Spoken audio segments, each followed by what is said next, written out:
Cümleten selamun aleyküm hanımlar. Diva Patik YouTube kanalıma hepiniz hoş geldiniz. Bugün birlikte iki şiş dikişsiz çok güzel çok şık bir patik yapacağız. Ben patiğimde gül kurusu pembe ve krem olmak üzere 2 tane normal patiklik ip kullandım.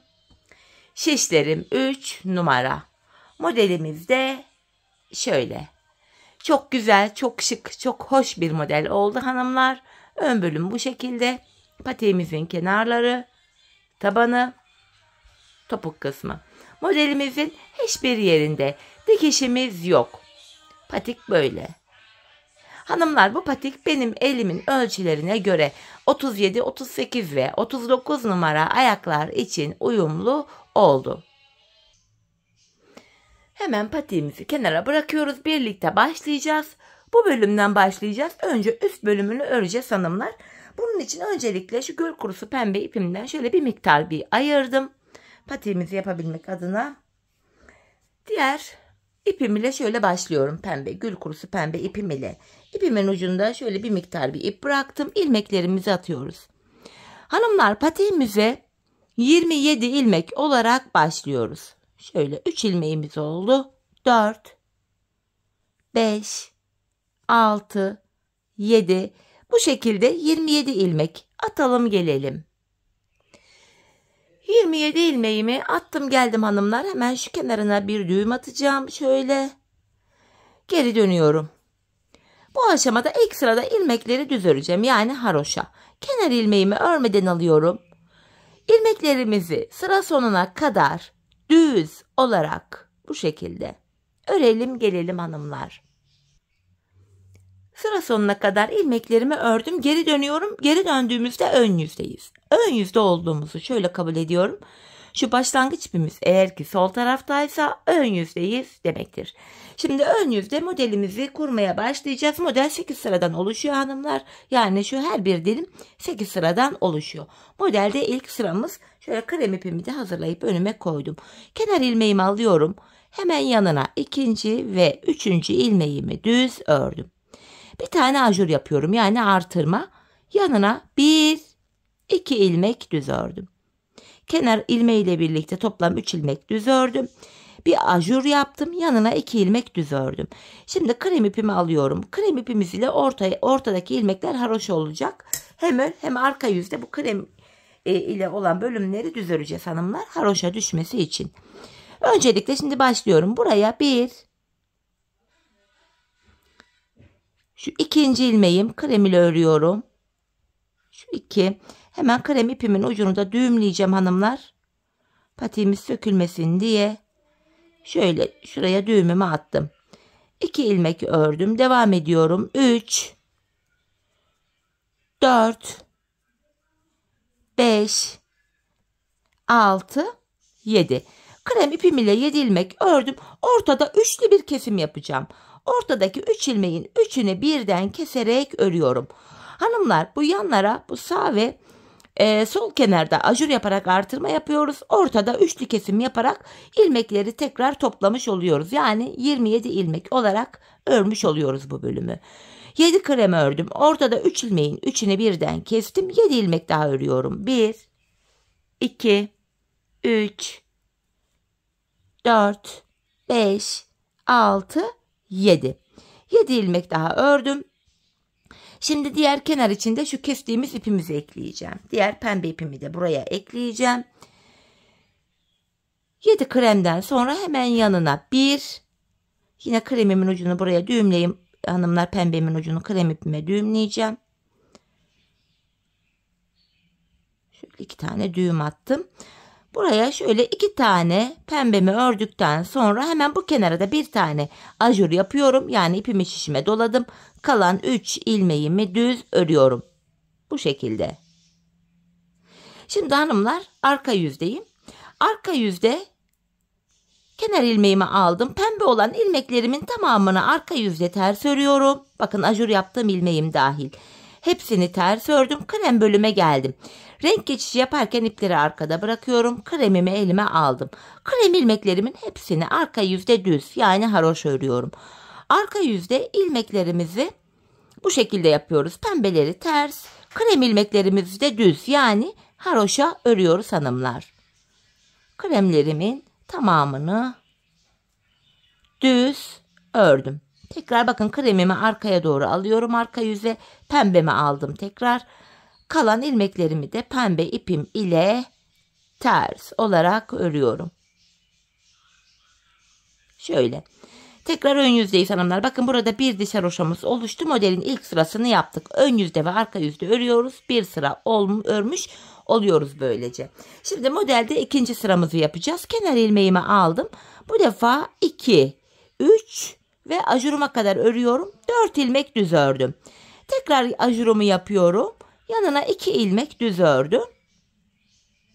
Şimdi şöyle krem ipimi alıyorum. Bir önceki sırada 7 ilmek örüp kesim yapmıştık. Şimdi 6 ilmek öreceğim. 1, 2, 3, 4, 5, 6 ilmek ördüm. Ortadaki 3 ilmeğimi kesiyorum şimdi de. Bir önceki sırada 7 ilmek örüp kesim yapmıştık. Bu sıramızda 6 ilmek ördük, kestik. Şimdi bir 6 ilmek daha krem örüyorum. 3, 4, 5, 6. Tekrar şurada şöyle pembe ipimi aldım. 2 ilmek düz örüyorum. Hemen bakın ajurumu yaptım. Kalan 4 ilmeğim ters. Pardon, yine düz örülüyor. Şöyle. Şimdi geri dönüyoruz. Arka yüzde hanımlar yine pembe ilmeklerimizi pembe ipimizi ile ters öreceğiz. Pembelerimi pembe ipim ile ters örüyorum. Bakın bu defa kenarlarda 7'şer pembemiz oldu. Sonra şöyle kremimi aldım çaprazlamasına. Aradaki krem ilmeklerimin hepsini düz örüyorum. Bu şekilde.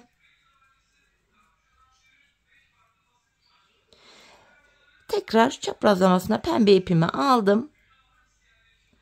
Kalan ilmeklerimi de pembe ipim ile arka yüzde ters örüyorum.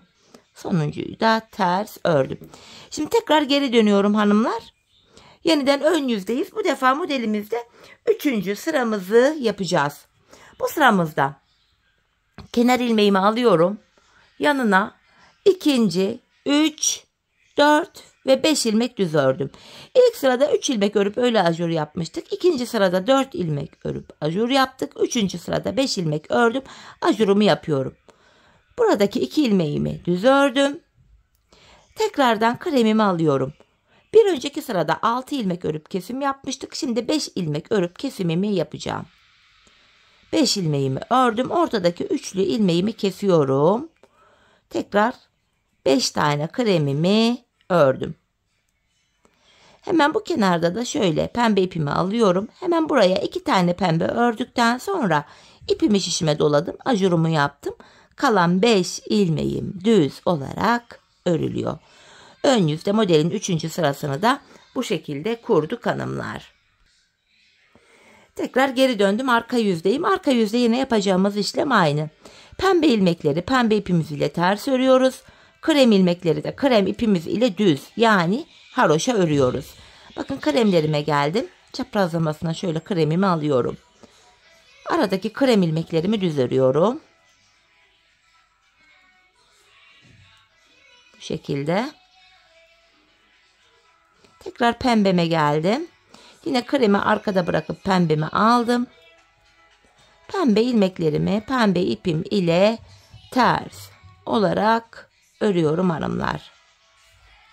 Tekrar geri döndüm. Ön yüzdeyiz hanımlar. Şimdi de modelimizde 4. sıramızı yapacağız. Bu sıramızda kenar ilmeğimi aldım. 2, 3, 4, 5, 6 ilmek ördüm. Ajurumu yapıyorum. Yandaki 2 ilmeğimi düz ördüm. Şöyle çaprazlamasına tekrar krem ipimi alıyorum. Bu defa 4 ilmek öreceğim, kesim yapacağım. 3, 4. Ortada üçlü kesimimi yapıyorum. Hemen yanındaki 4 ilmeğimi de haroşa örüyorum. Tekrar çaprazlamasına pembe ipimi aldım. Hemen 2 tane pembe ördüm. Ajurumu yapıyorum. Kalan ilmeklerimi de pembe ile düz örüyorum. Ön yüzde modelin 4. sırası bu şekildeydi. Tekrar arka yüzde pembe ilmeklerimizi ters örüyoruz. Krem ilmeklerimizi de krem ipimiz ile düz örüyoruz. Pembelerimi ters ördüm. Şöyle kremimi alıyorum. Krem ilmeklerimi de yine krem ipim ile düz örüyorum. Bu şekilde. Renk geçişi yaparken arka yüzde ipleri arkada bırakıyoruz. Bakın kremimi arkada bıraktım. Tekrar pembemi aldım. Kalan ilmeklerimi de pembe ipim ile ters olarak örüyorum. Yanlara 2 ajur yapıyoruz. Ortada kesim yapıyoruz. İlmek sayısı 27 olarak devam ediyor böylece. Evet hanımlar, tekrardan ön yüzdeyim. Modelde de 5. sıramızı yapacağız şimdi. Bu sıramızda sayarak gidelim. Kenar ilmeğimi aldım. Bakın şu kremlerin yanındaki son 2 pembeye kadar örüyoruz. Şöyle. Kremlerin yanındaki son 2 pembeye kadar ördüm. Hemen ajurumu yaptım. 2 ilmek düz ördüm. Sonra şöyle kremimi alıyorum. Bu defa 3 krem öreceğim. 1, 2, 3. Ortada üçlü bir kesim yapıyorum 3 kremden sonra. Şöyle. Üçlü kesimimi yaptım. Tekrar 3 kremimi krem ipim ile örüyorum. Tekrar pembemi aldım. Kremlerden sonra 2 pembe örüyorum ve hemen ajurumu yaptım. Kalan ilmeklerimi düz olarak örüyorum. Ön yüzde hanımlar 5. sıramızı bu şekilde örmüş olduk. Şöyle bakın şeklimiz ortaya çıkıyor yavaş yavaş. Şimdi geri dönüyorum hanımlar, arka yüzdeyim. Arka yüzde yine pembe ilmeklerimi pembe ile ters öreceğim.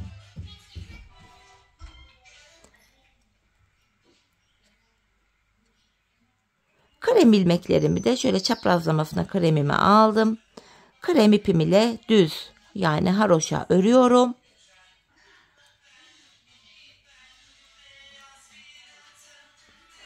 Tekrar diğer pembemi aldım. Kalan ilmeklerimi yine pembe ipim ile ters olarak örüyorum hanımlar. Bu şekilde. Şimdi geri döndük. Modelimizde 6. sıramızı yapacağız hanımlar. Yine kremlerin yanındaki son 2 pembeye kadar örüyorum. Kenar ilmeğimi aldıktan sonra son 2 pembe kalana kadar öreceğim. Tekrar bakın ajurumu yapıyorum. 2 pembemi yine düz ördüm. Bu sıramızda da hanımlar tekrar kremimi alıyorum. Bu defa 2 tane krem örüyorum. Ortada üçlü bir kesim yaptım. Yanına 2 tane daha kremimi ördüm. Yeniden diğer taraftaki pembemi alıyorum. Buraya 2 pembe yaptım. Ajurumu yapıyorum ve kalan ilmeklerimi düz olarak örüyorum. Böyle. 6. sıramız hanımlar bu şekildeydi. Şimdi geri döndük. Yine arka yüzde pembe ipim ile ters öreceğim. Krem ilmeklerimi de krem ipim ile haroşa öreceğim hanımlar. Şöyle. Pembelerimi ördüm. Pembeyi arkada bırakıp kremimi alıyorum. Ortadaki krem ilmeklerimi krem ipim ile örüyorum.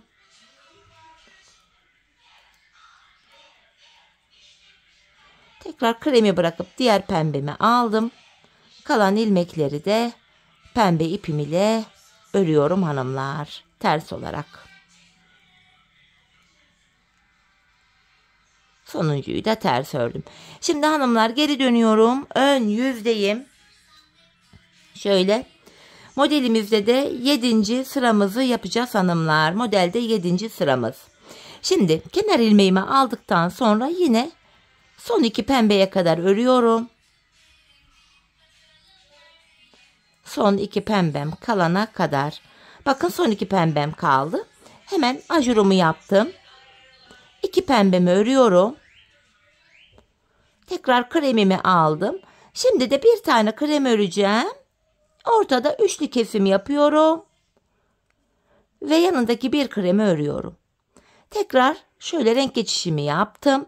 Buraya 2 pembe örüyorum. Hemen ajurumu yapıyorum. Ve kalan ilmeklerimi pembe ipim ile düz örüyorum. 7. sıramızı da bu şekilde örmüş olduk hanımlar. Şimdi tekrar geri döndüm. arka yüzdeyim. Arka yüzde pembe ilmeklerimi pembe ipim ile ters örüyorum. Krem ilmeklerimi de krem ipim ile düz öreceğim. Arka yüzde ilmekler gördüğümüz gibi örülüyor. Tekrardan şöyle kremimi aldım. 3 krem ilmeğim var ortada. 3'ünü krem ile ördükten sonra geri dönüyorum. Diğer pembemi aldım. Bunları da ters olarak örüyorum.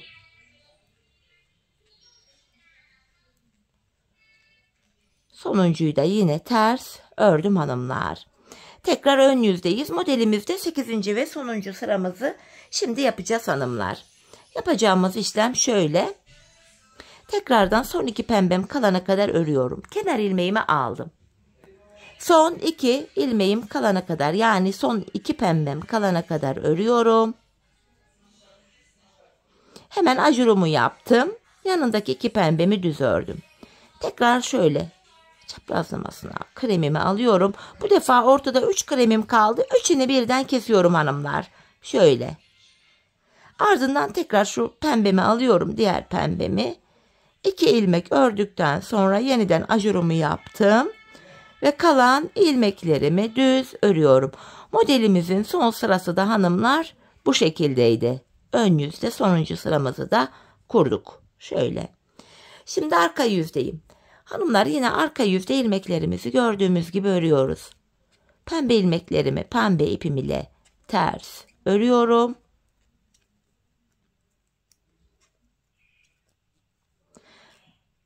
Bu şekilde. Bakın burada bir tane krem ilmeğim kaldı. Geri döndüm. Bir kremimi krem ile ördüm. Tekrar kremi arkada bırakıp pembemi alıyorum.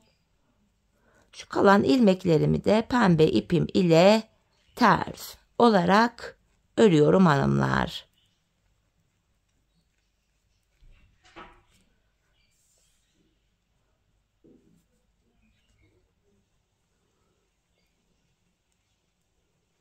Sonuncuyu da ters ördüm. Şimdi geri döndüğümüzde bakın ilk modelimizi tamamlamış olduk. Şöyle bakın. İlk dilimimiz bitti. Bu şekildeydi. Yani şu bölümü tamamladık. Şimdi hemen ikinci dilime geçeceğiz.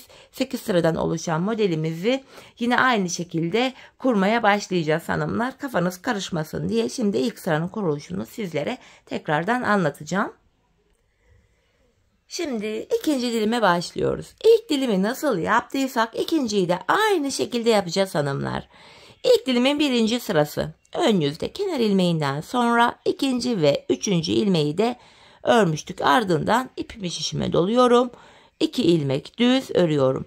Şimdi alttan şu krem ipimi şöyle uzatarak şöyle getiriyorum.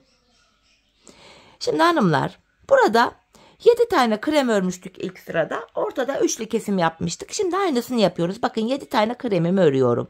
1, 2, krem ip arkada şöyle uzun kalmasın diye şöyle alttan girerek örüyorum. 3, 4, tekrar şöyle alttan girerek ördüm. 5, 6 ve 7. Buraya 7 tane kremimi ördüm. Şimdi ortada üçlü kesim yapacağım. Şu ortadaki kremin önü kapanmasın diye bu defa ilk üçlü kesimimi şöyle yapıyorum. Şu krem ilmeğimi aldım. Şu pembenin önüne bıraktım. Ardından bu ikisini ve hemen yandaki üçüncü pembeyi de alarak üçünü birlikte keserek örüyorum. Bakın üçlü kesimimizi yaptık ortada. Bir defaya mahsus modelin ilk sırasında üçlü kesimi böyle yaptık. Tekrardan hemen yanına 7 tane krem öreceğim. 1, 2. Bu defa şurada kalan pembe ipi de yürüterek götüreceğim hanımlar. Sol tarafa çünkü pembe ile öreceğiz. 3, 4. Şöyle. 5, 6, 7 tane kremimi ördüm. Şimdi şöyle pembemi elime alıyorum. Buraya 2 pembe. Ajurumu yaptım ve kalan 3 ilmeğimi örüyorum. Modelin ilk sırasını kurduk hanımlar. Şimdi geri döneceğiz. Arka yüzde yine pembeleri ters, kremleri düz öreceğiz. Ön yüzde bu defa yine bu şurada 2 pembe kalana kadar örüp ajuru yapacağız. Bu defa 6 ilmek öreceğiz. Ortada üçlü kesim yapacağız. Sonraki sırada 5 sıra örüp üçlü kesim, 4 tane örüp üçlü kesim, 2 tane örüp üçlü kesim, 1 tane örüp üçlü kesim yapacağız. En son 3 kremin üçünü birden toplayacağız. ikinci dilimi de tamamlayacağız. Yani bu aşamada kafanız karışacak olursa videoyu biraz geri alarak ilk bölümün sıralamalarını takip ederek ilk dilimin sıralamalarını, ikinciyi de kolayca yapabilirsiniz. Çünkü aynı şekilde yapılıyor. 8 sıradan oluşan modelimiz. Zaten ilk modeli yaparken videoyu hiç kesmedim. Sıra sıra anlattım. Aynı sıralamaları takip ederek bu ikinci dilimi de yapacaksınız hanımlar. Şimdi hep birlikte 8 sıradan oluşan ikinci dilimi de tamamlayalım. Gelelim 3. dilimde buluşalım. Çünkü 3. dilimde burun kesimlerimize başlayacağız. Evet hanımlar, ikinci modelimi de yaptım. Geldim. Şimdi 3. modele başlayacağız. 3. modelin ilk sırasını ilk 2 modelde olduğu gibi kuracağız hanımlar. Kenar ilmeğimi aldım. 2. ve 3. ilmeğimi örüyorum. Ajur yaptım. 2 ilmek ördüm. Tekrardan şöyle şu krem ipimi getiriyorum. Buraya 7 tane krem öreceğim. Şöyle krem ipimin ucunu, arkasını biraz gevşek bıraktım. 7 krem örüyorum. 1, 2, yine krem arkada uzun uzadıya kalmasın diye alttan girerek de öreceğim. 3, 4, 5, 6, 7 ilmek kremimi ördüm. Yine ortada üçlü bir kesim yapıyorum. Bu ilk kesimi şöyle yapıyorduk. Bakın kremi sağındaki pembenin önüne getirip ardından hemen yandaki pembeyi de alıyorum. Üçünü birlikte keserek örüyorum. Hemen 7 tane daha krem öreceğim. 1, 2, 3, 4. Şu pembe ipi de sürükleyerek götürelim. 5, 6, 7. Tekrar pembemi alıyorum. 2 pembe. Ajur yapıyorum. Kalan 3 ilmeğimi örüyorum. 3. modelin ilk sırasını yaptık hanımlar. Şimdi geri döndüm. Arka yüzdeyim. Burada kenar ilmeğimi aldıktan sonra pembe ilmeklerimi pembe ile ters örüyorum. Krem ilmeklerimi de krem ipimiyle normal haroşa örmeye devam edeceğim. Ön yüze geçtiğimizde burun kesimlerine başlayacağız hanımlar. Patiğimizin burun kesimlerine ön yüzde başlayacağız.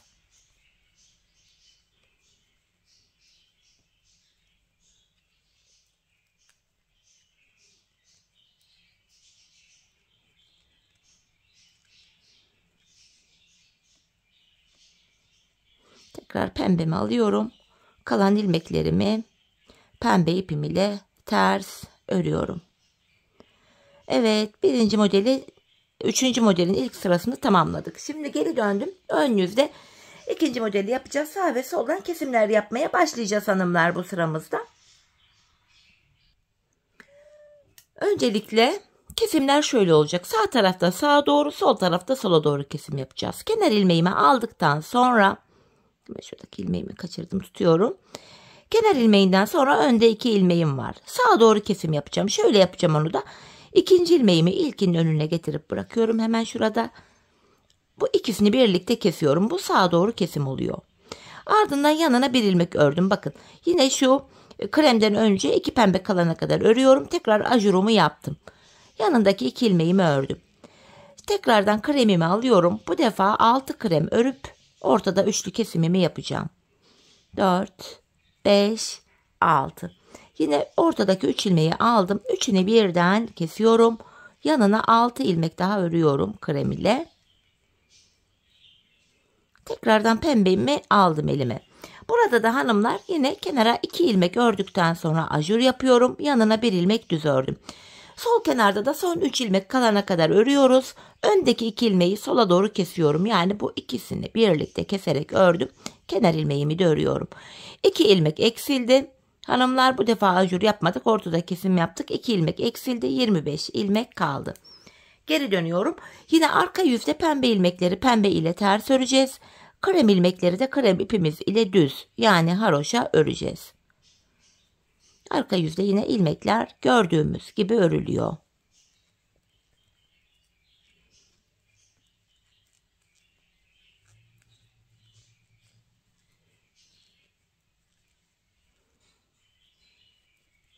Tekrar pembemi aldım. Kalan ilmeklerimi pembe ile ters örüyorum. Yeniden ön yüzdeyiz. Burun kesimlerine devam edeceğiz. Tekrar aynı işlemi yapacağız. Kenar ilmeğinden sonra öndeki iki ilmeğimi kesiyorum. Bakın ikinciyi ilkinin önüne getirdim. Bu ikisini birlikte keserek ördüm. Hemen yanına bir ilmek daha ördüm. Bakın şurada iki pembe kalana kadar örüyoruz. Tekrar kenar ajurumu yaptım. Öndeki iki ilmeğimi ördüm. Yeniden kreme geçiyorum. Bu defa 5 tane krem öreceğim hanımlar. Kesim böyle olacak. Hep kenardaki ilmek sayısı 6 olacak, pembe ilmek sayısı. 5 krem ördükten sonra ortadaki 3 ilmeğimi kesiyorum. Yanına 5 ilmek daha örüyorum. Tekrar pembeme geçtim. 2 pembe. Ajurumu yapıyorum.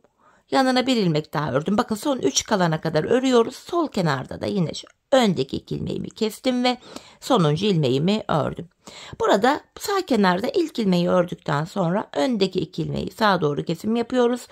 Sol kenarda da son 3 kalana kadar örüp öndeki 2 ilmeği solda sola doğru kesim yapıyoruz. Ortadaki krem model aynı şekilde kuruluyor hanımlar. Şimdi biz bu işleme şu orta kısımda bir tane krem kalana kadar devam edelim. Kesimimizi yapalım, gelelim.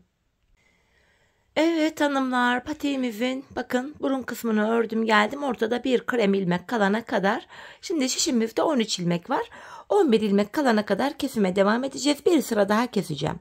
Kenar ilmeğimi aldıktan sonra yine hemen öndeki 2 ilmeğimi şöyle sağa doğru kesim yapacağım. Artık ajur falan yapmıyoruz. Model kurulumu yok. İlmeklerimi örüyorum. Bakın kremime kadar ördüm. Burada hanımlar artık krem ipimin ucunu keseceğim buradan. Krem ipimle işim kalmadı. Şöyle. Buradaki pembe ipime bağlıyorum, düğümlüyorum bu ucu. Şöyle. Sonrasında diğer tarafta da bir ipimiz vardı pembe. Onu da bir ilmek ördükten sonra bu diğer pembeyi de kesiyorum artık. Tek iple örmeye devam edeceğiz bu bölümü. Şöyle diğer ipi de kestim. Hemen ipimin ucunu düğümleyeceğim buraya. Şöyle. İlmeklerimi örüyorum artık. Son 3 kalana kadar öreceğim. Şöyle gizleyerek götüreyim. Sol kenarda da bir kesim yapacağım. Böylece 11 ilmek kalacak. Bakın son 2 ilmeğimi de keserek ördüm. Sonuncu ilmeğimi de normal düz örüyorum. Şöyle kremi de artık çekelim şuradan. 11 ilmeğimiz kaldı hanımlar. Arka yüze dönüyorum. Kenar ilmeğimi aldıktan sonra arka yüzde ilmeklerimi ters olarak örüyorum hepsini.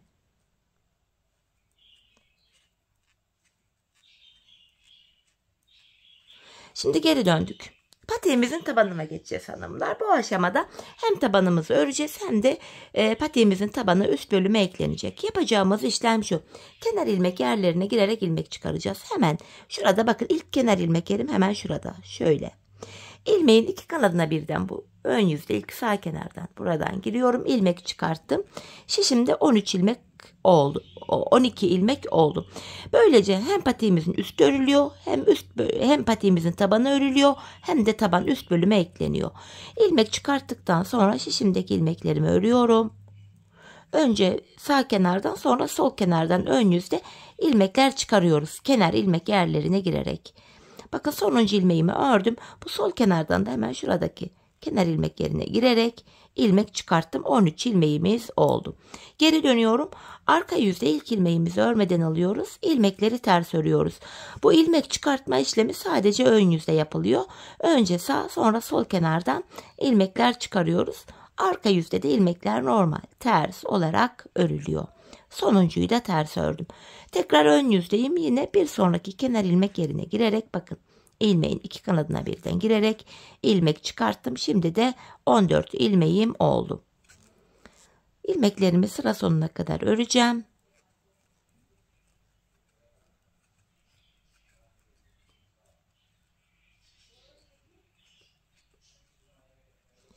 Sonuncuyu da ördükten sonra hemen bu sol kenardan da sıradaki kenar ilmek yerine girip ilmek çıkartıyorum. Böylece 15 ilmeğimiz oldu. Bu şekilde hanımlar hem ilmek sayımız artıyor hem patiğimizin burnu örülüyor böylece.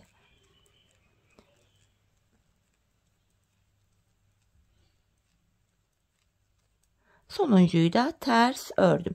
Aynı işleme devam edeceğiz. Hemen burada sıradaki kenar ilmek yerine girip ilmek çıkaracağız. Sonra sol kenarda aynı işlemi yapacağız. Biz bu işleme şişimizde 27 ilmek olana kadar devam edeceğiz. Şimdi hep birlikte 27 ilmeğimiz olana kadar patiğimizin burun kısmını örelim gelelim.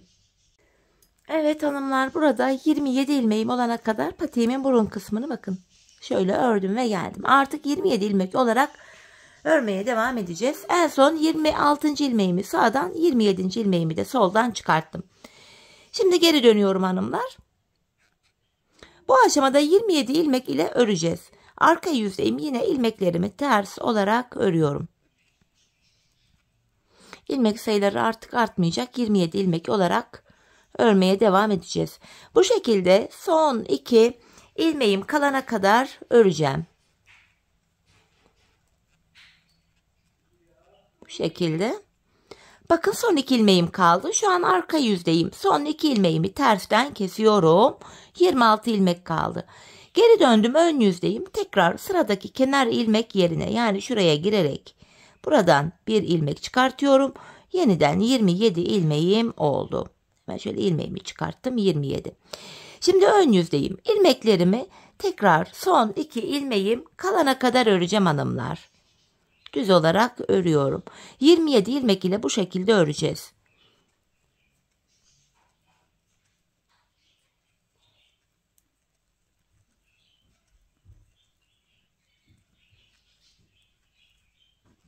Son 2 ilmeğim kaldı. Son ikisini kesiyorum ve bir sonraki kenar ilmek yerine girerek ilmek çıkarttım. Tekrar 27 ilmek oldu. Şimdi hanımlar, yapacağımız işlem böyle 27 ilmek ile böyle örülüyor. Tekrar kenar ilmeğimi aldım. Arka yüzdeyim. İlmeklerimi son 2 ilmek kalana kadar öreceğim. Arka yüzdeysek eğer son 2 ilmek kalana kadar örüp son 2 ilmeği tersten keseceğiz. Ön yüzdeysek de son 2 ilmek kalana kadar düz örüp son 2 ilmeği düzden keseceğiz ve sıradaki kenar ilmek yerinden ilmek çıkaracağız. Şöyle son 2 kalana kadar ördüm. Son 2 ilmeğimi arka yüzde olduğum için tersten keserek örüyorum ve geri döndüm. Yine burada sıradaki kenar ilmek yerine girerek şuradan ilmeğimi çıkarıyorum. Yine 27 ilmeğimiz oldu. Şöyle. Şimdi ön yüzdeyim. Yine son 2 ilmeğim kalana kadar ön yüzde ilmeklerimi düz örüyorum. Ön yüzde düz, arka yüzde ters örgü örüyoruz patiğimizin taban bölümünde. Yine son 2 ilmeğimi kesiyorum. Düzden kestim ve sıradaki kenar ilmek yerine girip ilmek çıkarttım. Taban bu şekilde örülecek 27 ilmek olarak. Ta ki biz bu işleme hanımlar, bakın şurada kenarlarımız var, şurada ve şurada. Kenar ilmek yerleri V şeklinde görünüyor, bakın burada. Hemen şöyle baktığımızda kenarlarda 1, 2, 3, 4, 5, 6, 7. Burada V şeklinde 7 kenar ilmek yeri kalana kadar, bakın şu sağ ve sol tarafta, bakın burada da var. 1, 2, 3, 4, 5, 6, 7.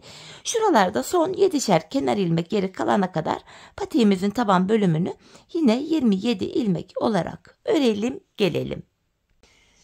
Evet hanımlar, 27 ilmek olarak patiğimin tabanını ördüm. Bakın kenarlarda 7'şer tane kenar ilmek yerimiz kaldı. Bu aşamada son kez böyle arka yüzde örerken son 2 ilmeğimi kesmedim. Normal ördüm.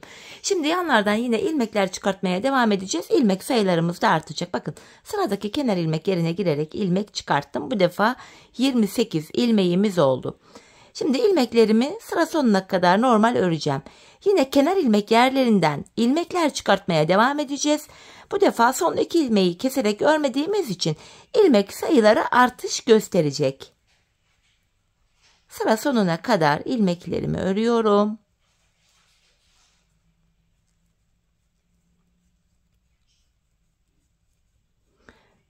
Sonuncuyu da ördükten sonra bakın burada da sıradaki kenar ilmek yerine girip ilmeğimi çıkarttım. Böylece 29 ilmek oldu. Şimdi geri döneceğim. Aynı işleme devam edeceğim. Kenar ilmeğimi aldıktan sonra 29 ilmeğin tamamını öreceğiz.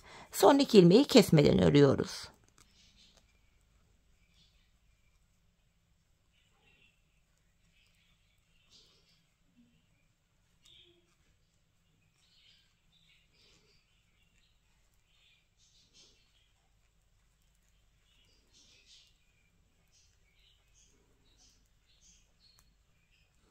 Sonuncu ilmeğimi de ördükten sonra geri dönüyorum.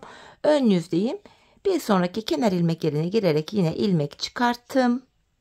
Böylece 30 ilmeğimiz oldu. Bu şekilde yanlardan ilmekler çıkaracağız. Şişlerdeki ilmek sayısı böyle bir şişimizde ilmekler böyle sıkışık duracak. Hani bu şekilde rahat örebiliyorsanız devam edebilirsiniz. Ya da bu aşamada misinalı şiş de kullanabilirsiniz. Ya da yedek şiş de kullanarak patiğin bu bölümünü yapabilirsiniz. Bakın bir miktar ilmeği ördükten sonra hemen buradaki ilmekleri ikiye bölüp bir diğer şişimle öreceğim. Hani ilmekler sıkışınca rahat örebileyim diye. Sıkışık halde de örülebilir fakat daha rahat örmek adına burada bir tane daha yedek şiş kullanacağım. Dileyen misinalı şişlerle de devam edebilir. Şöyle sonuncu ilmeği de ördükten sonra yine burada da bir sonraki kenar ilmek yerine girip ilmek çıkarttım. 31 ilmek oldu. Bu şekilde ilmek sayılarımız her sırada artış gösteriyor yanlardan ilmekleri aldığımız için. Hanımlar biz bu işleme şişimizde şurada toplam 51 ilmek olana kadar devam edeceğiz. Bu kenarlardaki ilmek yerlerinden ilmek çıkarttıktan sonra bir defa üst bölümlerde bakın kenar ilmek yerleri burada da görünüyor. Şöyle V şeklinde. Buralarda. Buralardan da yine ilmekler çıkartmaya devam edeceğiz. Bakın şu şekilde. Buralardan da şöyle ilmekler çıkarttım. Kenarlarda görünüyor. Şuralara kadar ortalama geliyor. Bu şekilde şişimizde 51 ilmek olana kadar patiğimizin şu taban bölümünü örelim gelelim. Evet hanımlar, şişimde toplamda 51 ilmeğim olana kadar yanlardan birer birer ilmekler aldım. Görüntümüz şöyle. Artık patiğimizin şu arka bölümünü öreceğiz hanımlar. Şu haroşalı bölümü. Patiğimizin şu kenar bölümlerine ben 7'şer ilmek haroşa ördüm. Aradaki ilmekleri de ön yüzde düz, arka yüzde ters olacak şekilde örmeye devam ettim. Şimdi ön yüzdeyiz. En son 51. ilmeği buradan çıkartmıştım. Kenar ilmeğimi aldıktan sonra 2, 3, 4, 5, 6, 7. Bu 7 ilmek haroşa düz ördüm. Arka yüzde de bunları düz öreceğim. Artık artırma yapmayacağız. 51 ilmek ile öreceğiz patiğimizin arkasını. İlmeklerimi ön yüzdeyim düz olarak örüyorum.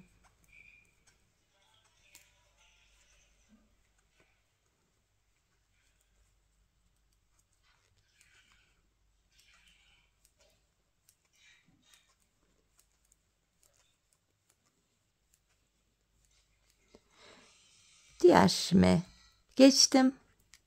Burada da yine ilmeklerimi düz öreceğim.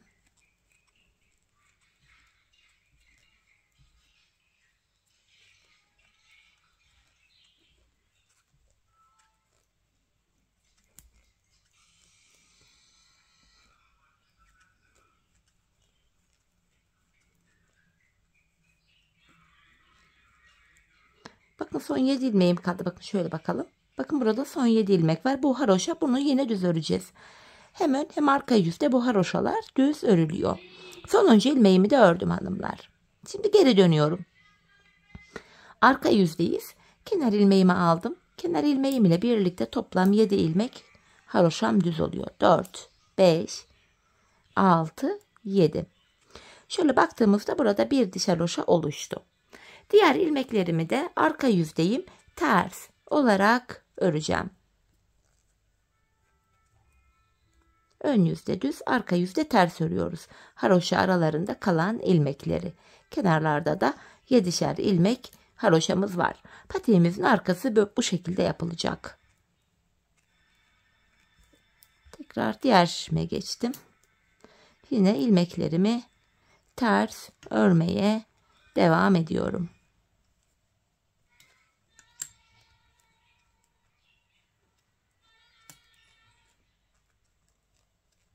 Son 7 ilmeğim kalana kadar hanımlar ilmeklerimi ters öreceğim. Son 7 haroşa ilmeğimi düz öreceğim burada da.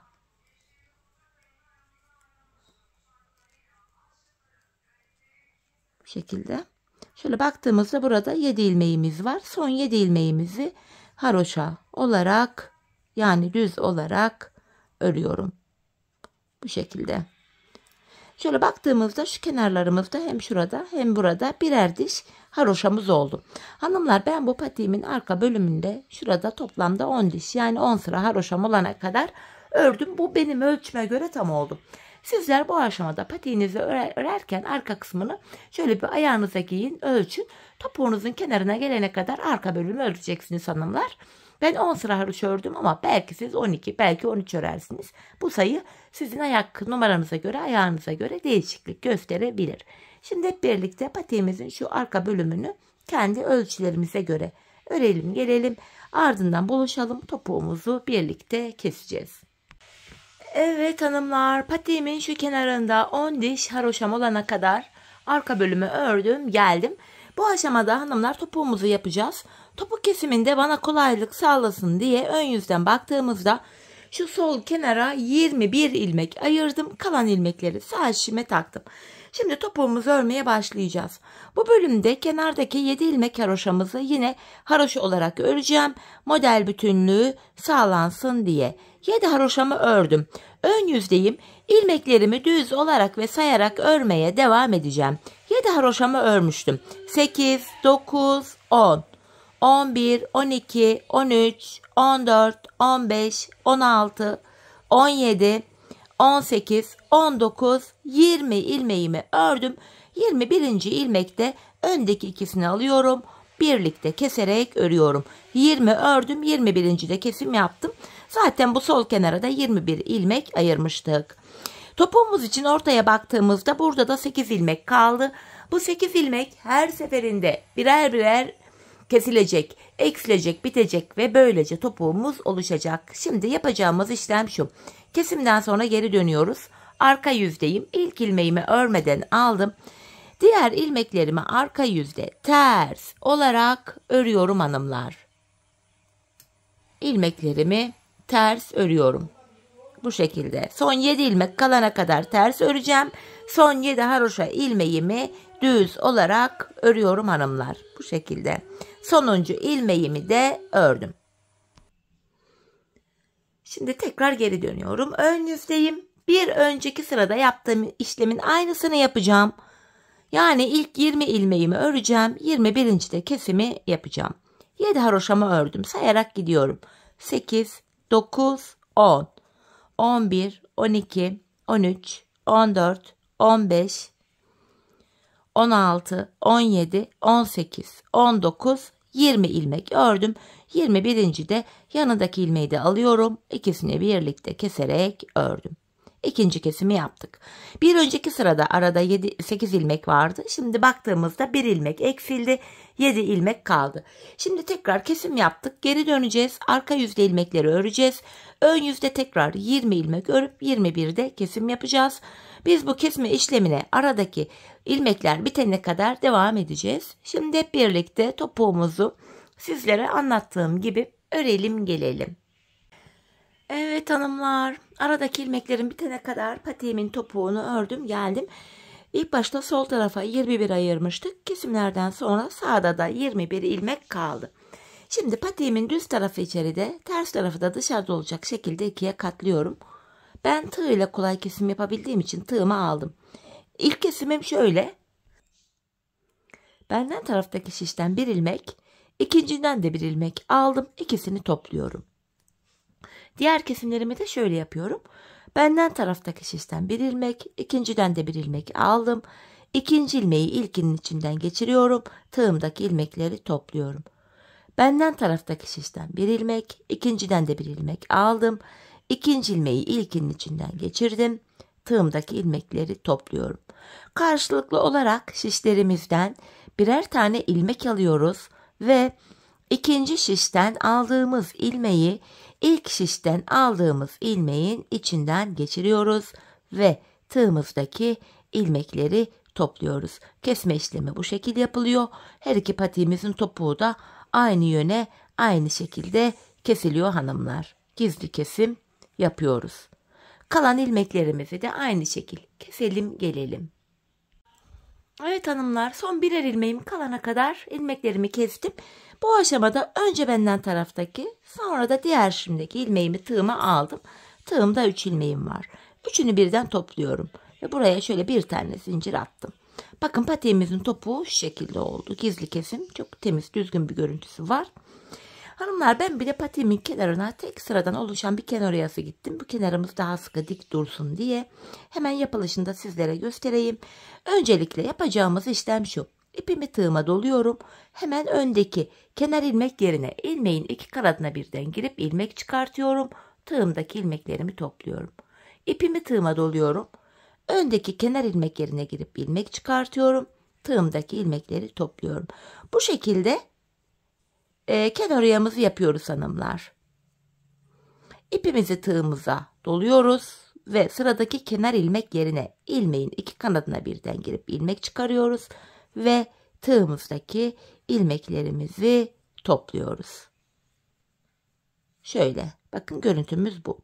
Bu şekilde hanımlar patiğimizin çevresini dolanacağız şöyle ta ki şu ilk başladığımız yere kadar.